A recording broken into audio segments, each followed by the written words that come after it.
لو نفسك تعملي سويس رول ناجح ومش بيتكسر ولا بيتشقق منك وانتي بتلفيه، النهارده هقولك اسرار اول مره تعرفيها لعمل انجح سويس رول في بيتك وبمقادير اقتصاديه جدا. يلا بينا بقى نشوف المقادير والطريقه ازاي وتركاتها بالظبط. يلا بينا، هنجيب بوله ونحط فيها بياض البيض.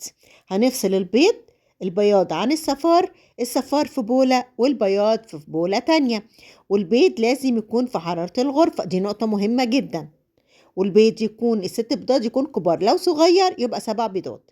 هنجيب بولة تانية وهنحط فيها ربع كوباية لبن وربع كوباية زيت وهنقلبهم بالطريقة دي عشان يندمجوا مع بعض.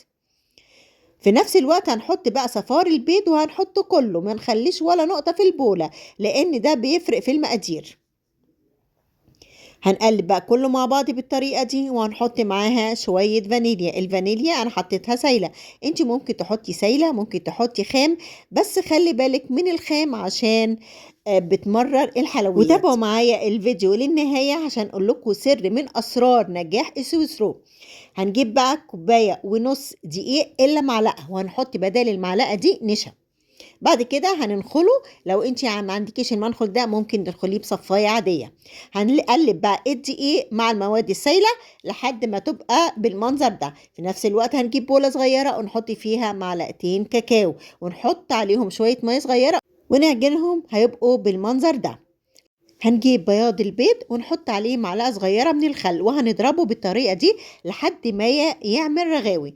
هنضيف عليه كوبايه سكر بالتدريج على 3 مراحل. هنحط شوية ونضرب بالطريقة دي وهكذا لحد ما نخلص كوباية السكر، لحد ما يبقى بياض البيض عبارة عن تلج وما يقعش من البولة. هنجيب منه معلقتين 3 كده ونحطه على المقدار اللي احنا عملناه في البولة التانية وهنقلبه بخفية بمضرب يدوي. بعد كده هنحط المقدار على بقية بياض البيض وهنقلب بخفة برضو بمضرب يدوي او اسباتشول. بعد كده خلصنا.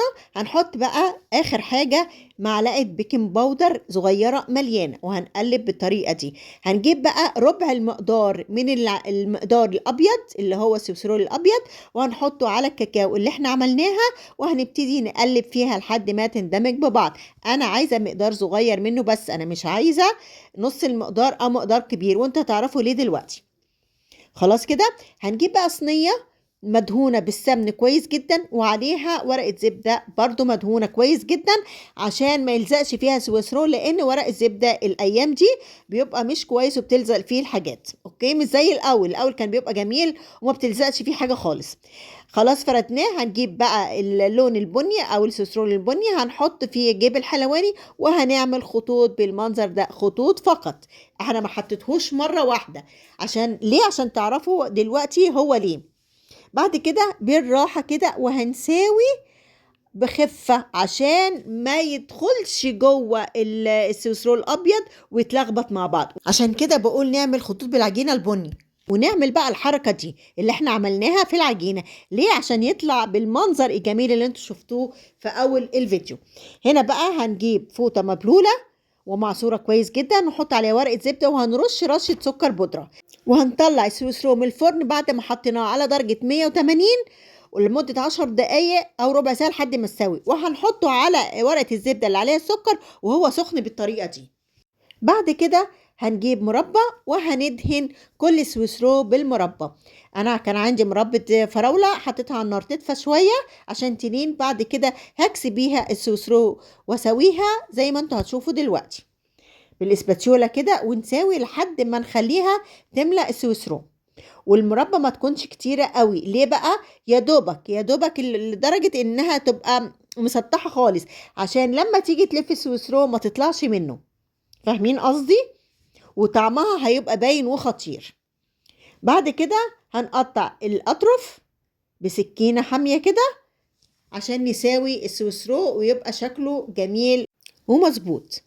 بصوا انا بعمل ايه، بشيل الأطرف يعني على الحرف خالص، ما تاخديش منه، هي دوبك الحرف بس كده.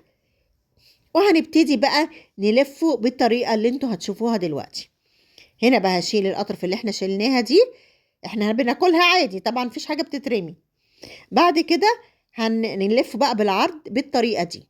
هنلف كده ونسحب الورقة بصوا بعمل ايه، وبالراحه تلفي بالراحه، ما تكتميش قوي عشان هو سخن وما يعجنش، بخفه كده.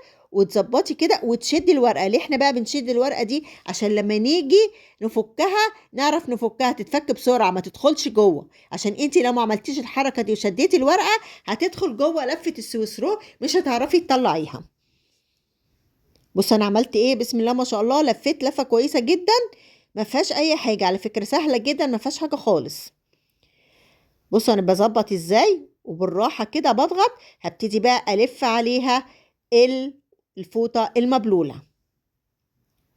بالطريقه دي. خلاص هنجيب بقى ورقه فويل وهنبتدي نلفها لفه كويسه عشان اللي تطلع الاسطوان بتاعها مظبوط وماسك نفسه، يبقى السويسرول ماسك نفسه كده وانتي بتقطعيه وما يتفتفتش منك.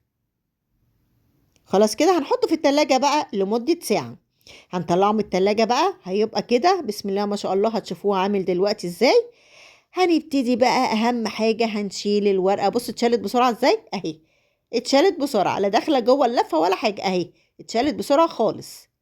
بصوا بقى السبب بقى او السر اللي انا بقول عليه، اللي هو سر من اسرار السويس رو، ان الفوطه المبلوله والورقه الزبده اللي عليها السكر بتشيل الوش اللي هو بعد ما اتخبز، مش بيبقى عليه وش كده طري، هو ده بيتشال. وفي نفس الوقت بتدي طراوه للكيكايه او للسويسرو، بحيث لما تلفيه ما يتقطعش منك ولا يتشقق منك. هنكون بقى مسيحين شوكولاته خام وشوكولاته بيضه، وهنزينها بالطريقه دي، تزيين بسيط مفيش ابسط من كده، وشكله حلو جدا كده. خلاص وهنحطها في التلاجة حوالي 10 دقايق بس، يدوب الشوكولاتة تجمد. بعد كده بقى هنجيب سكينة مشرشرة وهنقطع حسب ما انت عايزة عرض وسمك القطع. بص انا مقطعاها بالطريقة دي عشان يبقى سمكها كويس وحلو.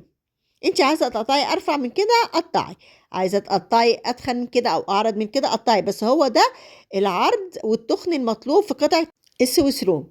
بص انا بقطعها ازاي وبالراحة اهو، سكينة مشرشرة كده حامية، وهنبتدي نقطع قطع حسب ما تطلع معاكي كده. خلاص خلصنا تقطيع السويسرو، هيبقى بالمنظر الجميل ده اللي انتوا هتشوفوه دلوقتي. ايه رأيكم بقى، ايه رأيكم؟ بص الجمال، بص التعرجات اللي على الحرف دي، هي دي السبب اللي طلعت من الحركة اللي احنا عملناها في الصينية قبل ما تدخل الفرن. شفتوا الجمال؟ شفتوا الالوان فيه عامله ازاي، البني مع الاحمر مع الابيض، فعلا شكله يفتح النفس. وتعمليه كده لضيوفك هتفتخري بعمايل ايدك، واحلى من احلى سويسرو ممكن تجيبيه من بره. ولو عجبكم الفيديو ما تنسيش اللايك والشير والاشتراك في قناتي قناة نورا برجي، وتفعيل الجرس على الكل عشان يوصل لكم كل جديد مني. والسلام عليكم ورحمة الله وبركاته.